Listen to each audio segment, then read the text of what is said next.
a quick review about the shoes I've been using for almost 2 years I've been running.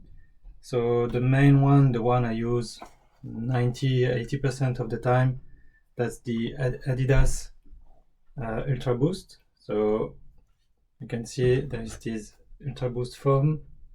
The rubber is made out of Continental rubber, you know, the brand for the car tires.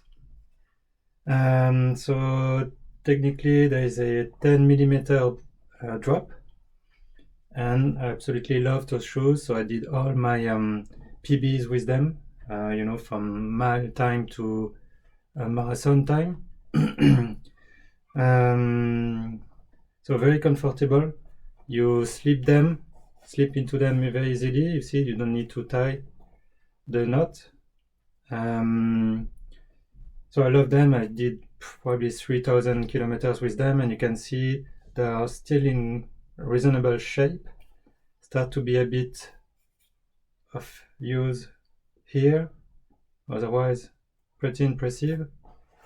Bit of a hole as well there on the upper, but otherwise very good. So as I said, I love them. I will probably buy me a new pair. At the time I paid about 60 pounds for them in a sale online, so quite cheap compared to all the Nike and everything that's very fancy, 200 or 300 pounds. Before them I was running in a zero drop, the Altra, because I was trying to get into my forefoot, you know, instead of being a heel striker.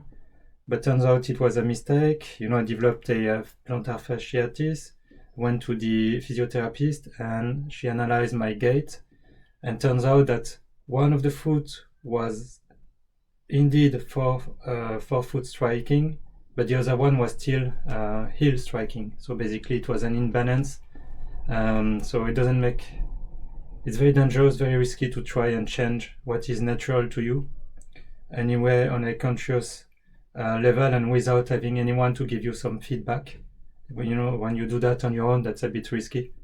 So yeah, I went back to heel striking. Maybe it's changing naturally nowadays because my cadence is so high, and but I'm not sure. And as I said, I don't make any conscious effort. So anyway, those guys I didn't use that much. At the beginning it was very hard for me. It was a pain on my calf because, you know, it is zero drop. So I was glad when the physiotherapist told me, forget about that, buy yourself some Adidas Boost. She said that she is following thousands of runners, and this is the brand that she likes runners to go to. No affiliation that I know of. But anyway, when I put them on, then I agreed it's a really good model, both for training and for, let's say, racing anyway at my level, which is not amazing, but not that slow neither, I can say. And last, no, sorry, there is this shoe as well, Innov8. I use that for some trail in winter, especially in the UK. You know, there is a lot of rain, and so there is a lot of mud, so they are not comfortable at all, very rigid, but they do the job for the mud because of this forgot the name because of that. But yeah, otherwise I don't like them too much. It's not very comfortable, so I didn't use them very much. And lastly, I treat myself 60 pounds with those very light New Balance. So I like the look, I like the feel, because you feel like you can go fast indeed because of the weight, but also it's more it's closer to the ground. There's more ground contact feel than with this more you know, stacked foam. So when I bought that to myself, I saw you know, my PB of 5K is 20:45. My goal is to go to 20, and I saw that a bit more training and the lighter weight of those guys would be enough to be very close to the goal. As you probably know, if you watch some of my videos, I didn't reach that at all, so I never broke my PB of 2045.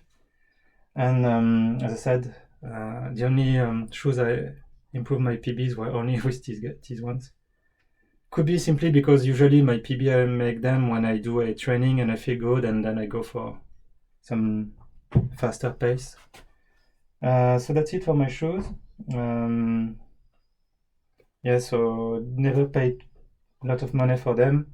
I think they do the job. Obviously, it's not advisable to keep them for so many kilometers.